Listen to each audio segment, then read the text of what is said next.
Hola, ¿qué tal? Dios te bendiga. Bienvenido a la clase de la santificación. Para esto te invito a que puedas leer Primera de Tesalonicenses, capítulo 3, versículo 13. Y Primera de Tesalonicenses, capítulo 4, versículo 7. Dice la palabra del Señor en Primera de Tesalonicenses, capítulo 5, verso 23, y el Dios de paz os santifique por completo.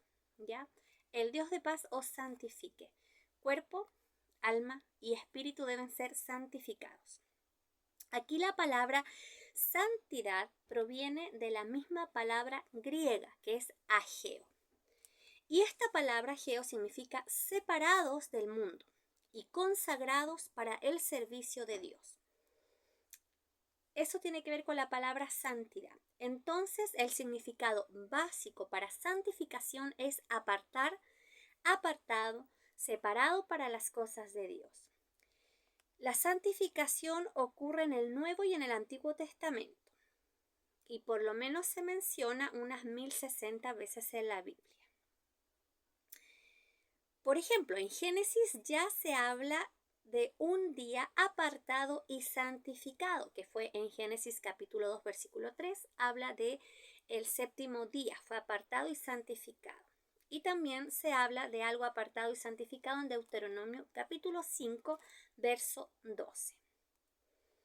Pero también podemos ver en el Antiguo Testamento objetos del tabernáculo siendo apartados para uso exclusivo para Dios. Y eso se puede ver en Levítico, para ser más específicamente. La palabra santificación se traduce también por la palabra consagrar, dedicar, arreglar.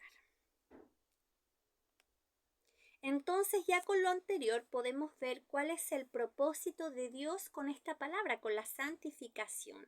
Y es apartarnos. Es lo que Dios hace en nosotros, santificarnos. Porque la meta de un cristiano es ser cada día más semejante a Jesucristo, mediante la obra del Espíritu Santo. Romanos capítulo 6, versículo 22. La santificación es un fruto. Y en Romanos capítulo 15, versículo 16, dice que somos santificados por medio del Espíritu de Dios. Entonces podemos decir que la santificación es la obra de la gracia de Dios actuando en nosotros. Así como está la santificación, hay una falsa santidad, una imitación mala de lo que es la santidad de Dios. Porque la santificación no es una virtud moral, o sea, soy moralmente bueno, aparentemente bueno. Hago muchas cosas buenas, hago obras sociales, ¿no es cierto? No digo garabato, etc. Puedo ser moralmente bueno, correcto entre comillas, pero tener mi corazón sucio, apartado absolutamente de Dios. Por eso la gente no va a ser salva por sus obras. La gente dice, yo soy muy bueno, me voy a ir al cielo. No es así, no funciona. La verdadera santidad solo puede venir de Dios y solo puede venir a través de Cristo. Por lo tanto, nace desde adentro, desde el corazón hacia afuera, no al revés. Mis obras no me transforman, pero sí un corazón apartado, un corazón limpio por el Señor, puede, ¿no es cierto?, dar buenos frutos.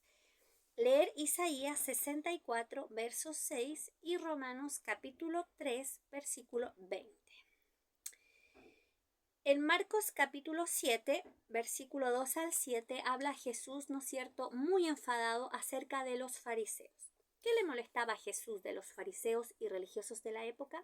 ¿Qué no soportaba de ellos? Que tenían una falsa apariencia de piedad. El Señor les decía sepulcros blanqueados, o sea, aparentaban con buenas obras y con su religiosidad ser buenas personas, pero era por fuera, sepulcros blanqueados, pero por dentro estaban llenos de putrefacción, muertos espiritualmente. La santificación se efectúa en el creyente cuando éste reconoce su identidad con Cristo en su muerte y su resurrección, y por fe se propone vivir cada día en esta unión con Cristo y somete todas sus facultades al dominio del Espíritu Santo. Es decir, Nosotros somos santos y apartados porque Cristo lo quiso así y por medio de que nosotros estamos sometidos en Cristo Jesús. Hermanos, aunque esta carne peca, ¿no es cierto?, y quiere hacer muchas cosas, nosotros le pertenecemos a Cristo y es el Espíritu de Dios que nos ayuda cada día. Entonces, santificación es parecerse más a Cristo en su muerte. En Romanos capítulo 12, versículo 1 y 2 dice eso. Tesalonicenses capítulo 5, verso 23 y Hebreos capítulo 12, versículo 14. Importante leer estos versículos. Debemos parecernos más a Cristo en su resurrección, Romanos capítulo 6, versículo del 1 al 11, y en nuestra rendición continua al Espíritu Santo. Sin el Espíritu Santo nosotros no podemos llevar esta vida de santificación. Primera de Pedro, capítulo 1, versículo 15 al 16.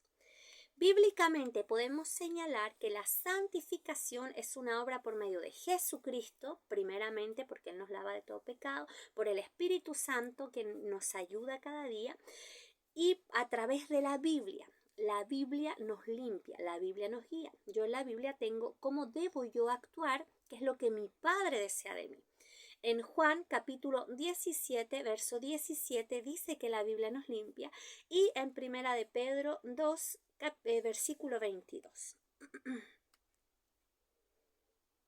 La santificación entonces es la operación bondadosa y continua, no termina, hermanos. Por cuando tú recibes a Cristo ya comienza una obra de santificación, de ser santo y justo por medio de la sangre de Cristo, pero esto continúa porque llegará el momento en que seremos una obra completa, ¿verdad? Entonces la santificación es una obra continua del Espíritu Santo mediante la cual Él liberta al pecador justificado de la corrupción del pecado, renueva nuestra naturaleza a la imagen de Dios y nos capacita para hacer buenas obras. La santificación implica la separación total del pecado y una dedicación y una comunión con Dios.